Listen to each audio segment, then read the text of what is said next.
In the previous episode, we explored one of the most revolutionary declarations in human history. Indeed, the believers are but brotherhood. A new identity was born. A new family was created. A new bond began to replace the old bonds of tribe, status, and worldly interests. But a question immediately follows. What does brotherhood actually mean? Is it simply a feeling, a slogan, a beautiful idea? Or does it create obligations, responsibilities, duties toward one another? Islam did not leave this question unanswered, because true brotherhood is not merely spoken, it is lived. Many people speak about love. Many people speak about unity. Many people speak about community. But when difficulties arrive, words alone are not enough. Islam wanted something deeper. It wanted believers to become a support system for one another. Not occasionally, not when convenient, but consistently. The believer was no longer expected to walk the path to Allah alone. He now belonged to a family that would strengthen him when he became weak, remind him when he forgot, support him when he struggled, and help him remain firm upon the truth. This was the beginning of a completely new social structure, one unlike anything Arabia had seen before.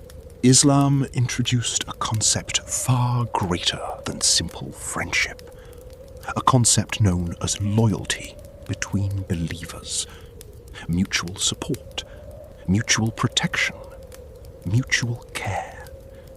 The believer was no longer concerned only with himself.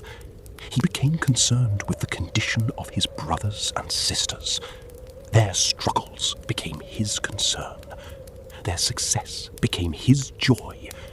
Their pain became his pain. Their victories became his victories.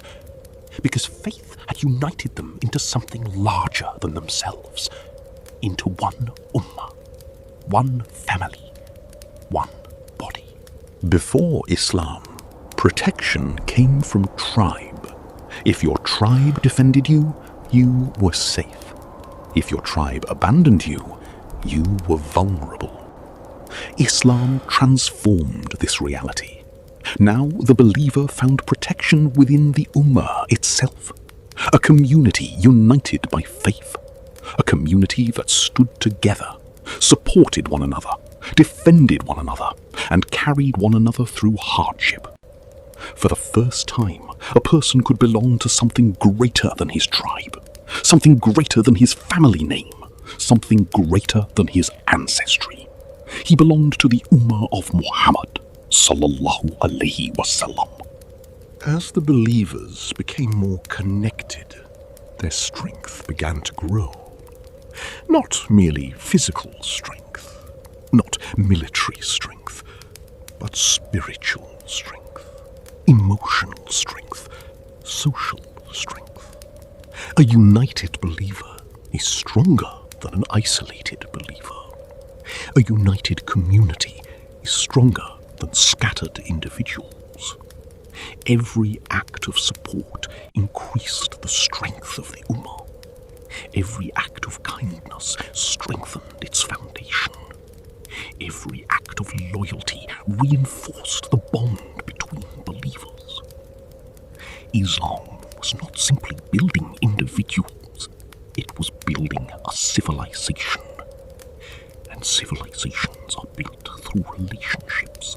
True brotherhood is tested during difficulty. Anyone can claim loyalty when life is easy. Anyone can speak about unity when there is no cost. But real brotherhood requires sacrifice. It requires giving, helping, supporting, standing beside others during hardship. The believers began learning that their relationship with one another carried responsibility, not just rights. And as these responsibilities grew stronger, so too did the Ummah itself. The family Islam created extended beyond blood, beyond geography, beyond language, beyond ethnicity. A believer in one city could care deeply for a believer in another.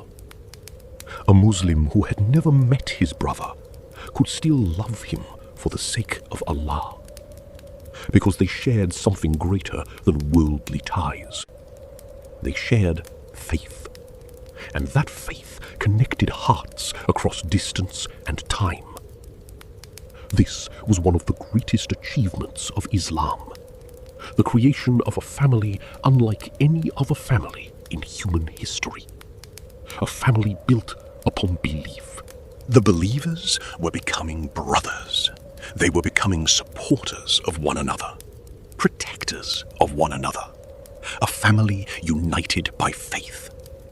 But Islam still wanted something even deeper, something that would transform brotherhood from obligation into genuine affection, something that would unite hearts, not merely communities. What happens when believers begin loving one another purely for the sake of Allah? Why did the Prophet ﷺ describe this love as one of the greatest acts of faith? And why will some people receive a special honor from Allah on the Day of Judgment because of it? That is exactly what we will explore in the next episode.